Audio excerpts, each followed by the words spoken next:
Finite math, compound interest. In this video, we're going to compare simple versus compound interest. We're going to look at the compound interest formula and then compound interest business problems. As you go through this video, on the top left, you're going to notice some icons. First, we always talk about the process. We'll do a couple examples. There's some for you to try, and then a self-quiz. Finally, we'll talk about what you have to do to get really good at this. Remember, it's not magic, it's math. So let's get started. Simple interest versus compound interest. In simple interest, only the original money invested or borrowed, called the principal, generates interest over time. Simple interest starts with the principal or amount your account starts with. This could be a starting investment or the starting amount of a loan. Interest, in its most simple form, is calculated as a percent of the principal. In compound interest, your interest income is reinvested from an investment, making your money grow faster over time. Unlike simple interest, compound interest on an amount accumulates at a faster rate than simple interest. The basic idea is that after the first interest period, the amount of interest is added to the principal amount, and then the interest is computed on the higher principal. Here's the formula for compound interest. A is the balance after T years. P is the principal or original amount. R is the annual interest rate as a decimal. M is the number of times the interest compounds per year, and T is time in years. To figure out the interest, we would take R over M. I is the interest rate per compounding period. We don't change it to a decimal though. R is the annual nominal rate, and M is the number of compounding periods per year. M times T, well, M is the number of compounding periods in 1 year, and T is the total number of years. Remember, change the decimal to a percent by moving the decimal place 2 places to the left. When we read these for compound interest, annual means once per year, quarterly means 4 times per year, and monthly means 12 times per year. Let's look at one. Given the annual interest rate and the compounding period, find I, the interest rate per compounding period. Assume a 365-day calendar. Round to the nearest thousandth as needed. We're going to find 12% compounded monthly. Now we're going to find I, the interest rate. So I equals R over M. I is the interest rate per compounding period, and R is the annual nominal rate, and M is the number of compounding periods per year. So we're going to end up with R, which is 12%. Now for this one, we don't change to a decimal. And M is 12, because we're talking about monthly. 12% divided by 12 is 1%. The interest rate per compounding period is 1%. Given the annual interest rate and the compounding period, find R, the interest rate per compounding period. For this one, we have 13% compounded monthly. We're going to use I equals R over M. R is 13%, and M, since it's compounded monthly, is 12. 13% divided by 12 is 1.083%. The interest rate per compounding period is 1.083%. All right, try this one by yourself. Pause the video, then press play to check. Given the annual interest rate and the compounding period, find I, the interest rate per compounding period. Assume a 365-day year. Round to the nearest thousandth as needed. We're going to figure out the interest for 7.3% compounded daily. Remember, I equals R over M. I is the interest rate per compounding period. R is the annual nominal rate. M is the number of periods per year. So I equals 7.3% divided by, it says compounded daily, so we're going to divide by 365. This gives us approximately 0.047%. The interest rate per compounding period is 0.047%. Try this one. Pause the video, do it, and then press play, and we'll work it together. Given the annual interest rate and the compounding period, Find I, the interest rate per compounding period. Assume a 365-day year. We need to figure out 13.8% compounded daily. We're going to use I equals R over M. Our rate is 13.8%. Our M is 365 days. Remember, it's compounded daily. This gives us approximately 0.038%. The interest rate per compounding period is 0.038%. Given the rate per compounding period, find R, the annual rate. We have 0.5% per quarter. The interest rate per compounding period is I equals R over M. Now we need to figure out R. So what we're going to do is actually multiply both sides of that equation by M. We cancel the M's, so it turns out that R is I times M. And that's the formula we're going to use to find R. I is 0.5%, and it's compounded quarterly, so we're going to multiply by 4. This gives us our rate is 2%. Given the rate per compounding period, find R, the annual rate. They're giving us 2.2% per quarter. Now we need to find R, the rate, so we're going to use the formula we just found. R equals I times M. I is 2.2%, and M is quarterly, so it's 4. That gives us 8.800%. The annual rate is 8.800%. Okay, try this one by yourself. Pause, then press play to check. Given the rate per compounding period, find R, the annual rate. The interest rate per compounding period is 3.2% per half year. Since we're trying to find the rate, we're going to use R equals I times M. Our interest rate is 3.2% per half year. Now half a year is twice a year. Multiplying, we have the rate is 6.4%. The annual rate is 6.4%. Try this one. Pause the video, try it, and then press play, and we'll work it together. Given the rate per compounding period, find R, the annual rate. This one gives us 3.8% per half year. Once again, we want to find the rate, so we're going to use R equals I times M. The interest is 3.8%, and once again, it's half a year, so we're going to multiply by 2. This gives us 7.6%. The annual rate is 7.600%. Here is our first self-quiz. You're going to pause the video, complete the questions, and then press play to check your answers.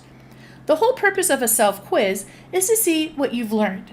If at any time you have to look back at your notes, that's what you need to practice.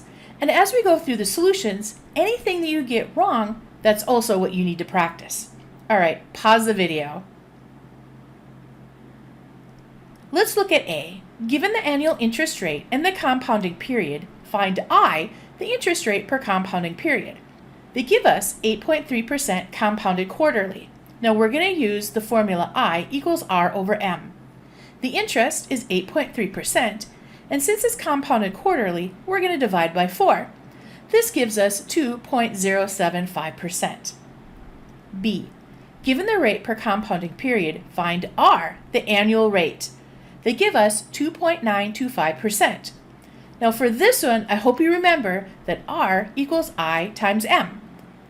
That gives us R equals 2.925% times 4, because it's quarterly. This gives us R is 11.7%. Next, we're going to start using the compound interest formula or function. Write a compound interest function or formula to model each situation, then find the balance after the given number of years. We have $12,000 invested at a rate of 2% compounded quarterly for 3 years. We need to round the answer to the nearest hundredth. We're going to be using the formula A equals P times 1 plus R over M, all to the M times T. P is $1,200. That's how much we're going to invest.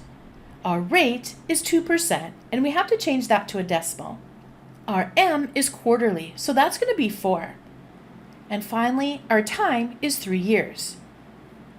Let's put that into our formula. P is 12,000. R is 0.2. M is 4. So we're going to put 4 in for both of our M's. And finally, T is 3. What I like to do is 0.02 divided by 4 first. Then I take 1 plus 0.005. I take 1.005 to the 12th power, and then multiply by 1200. This gives us A equals 1,274.013374. We need to round to the nearest hundredth because we're talking about money. So this is approximately $1,274.01. The balance after 3 years is $1,274.01. How much interest did we earn? We're going to take our final balance, which is $1,379.49, minus our original investment. So the interest we made over the last 5 years is $179.49. Write a compound interest function to model each situation, then find the balance after the given number of years. For this one, we have $15,000 invested at a rate of 4.8%, compounded monthly for 2 years. We're going to continue with the same formula. A is $15,000, that's our principal. The rate is 4.8% changed to a decimal. Our M is monthly, so that's going to be 12. And finally, the time is 2 years. Let's put that into our formula. Our principal is $15,000. Our rate is 0.048. Our M is 12, so I'm going to put 12 in for both of the M's. And finally, the time is 2. What I like to do is 0.048 divided by 12. Then I'm going to take 1 plus 0.004. I'm going to take that number to the 24th power and then multiply by 15,000.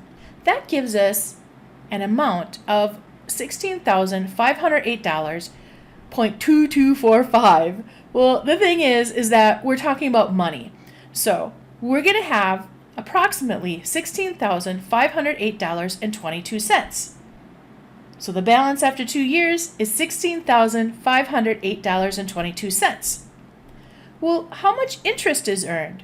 For this one, we're going to take the amount we have in the end, $16,508.22, minus our original investment. This gives us $1,508.22. The interest we made over the past 2 years is then $1,508.22. You get to try this one by yourself. You're going to pause the video, do it, and then press play to check. Write a compound interest function to model each situation, then find the balance after the given number of years. We have $1,200 invested at a rate of 3.5%, compounded quarterly for 4 years. We're going to use our compounded interest function or formula. We have $1,200, and that's our principal. Our rate is 3.5%, converted to a decimal. Our M is quarterly, so it's 4. And finally, T is 4 for 4 years. Let's put in what we know. We know the principal is $1,200. We know the rate, as a decimal, is 0.035. Over quarterly, which is 4, that's our M. And then we're going to put the M in for the exponent too. And then finally, our time is 4. We're going to take 0.035 divided by 4. Now, we're going to take 1 plus 0.00875 to the 16th power. I also took 4 times 4. Now, we're going to take 1 plus 0.00875.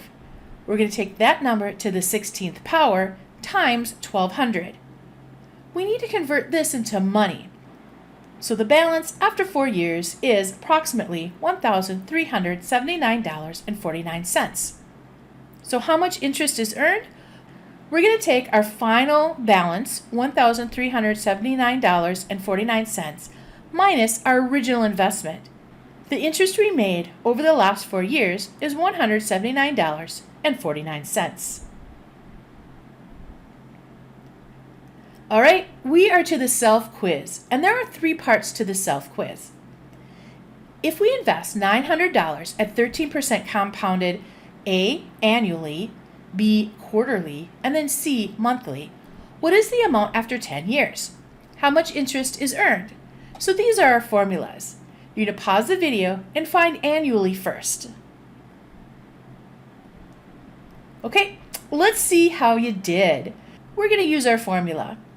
The principal is $900. The rate, as a decimal, is 0.13.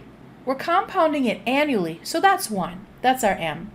And then time, well, we're doing it for 10 years. 0.13 divided by 1 is 0.13, and 1 times 10 is 10. I'm going to take 1.13 to the 10th power times 900. This is approximately $3,055.11. Remember, we have to convert it to money. This is the amount we'll have after 10 years. How much interest is earned? Well, we're going to take the final amount after 10 years, which is $3,055.11, minus the original investment. The amount of interest we earned over the last 10 years is $2,155.11. All right, now figure it out for quarterly. You're going to pause the video, do it, and then press play for us to work it together. So once again, let's plug in everything we know into our formula. Our principal is $900. Our interest, as a decimal, is 0.13. This time, we're finding it quarterly, so that's 4. And finally, our T is still 10 years. 0.13 divided by 4 is 0.0325. And 4 times 10 is 40. Now I'm going to take 1.0325 to the 40th power times 900. This gives us approximately $3,234.78. That's the amount we'll have after 10 years. So how much interest is earned? Well, we're going to take the final amount, $3,234.78, minus the original investment. This gives us $2,334.78, the interest that we made over the last 10 years. Well, we figured it out for annually, quarterly. Now you get to do monthly. Pause the video, do it, and then press play for us to work it together. Let's see how you did. Once again, we have $900 is our principal. That's what we invested. Our interest is 13%, so we have to change it to a decimal, 0.13. But now our M is monthly, so that's 12. Our time is still 10 years. 0.13 divided by 12 is 0.01083333. And yes, you need to use the whole thing. And 12 times 10 is 120. We're going to take 1.01083333 to the 120th power times 900. This gives us approximately $3,279.36, the amount we have after 10 years. How much interest is earned? Well, we're going to take the amount we have after 10 years, $3,279.36, minus the $900 we invested. This gives us $2,379.36. This is the amount of interest we earned. All right, you have to practice. Practice, practice, practice. I said this over and over, but even if your homework doesn't count toward your grade, you still have to do it. Did you like this video? Well, like it. Did you really like the video? Why not subscribe? And did it help you? Why not share it with a friend? Remember, it's not magic, it's math.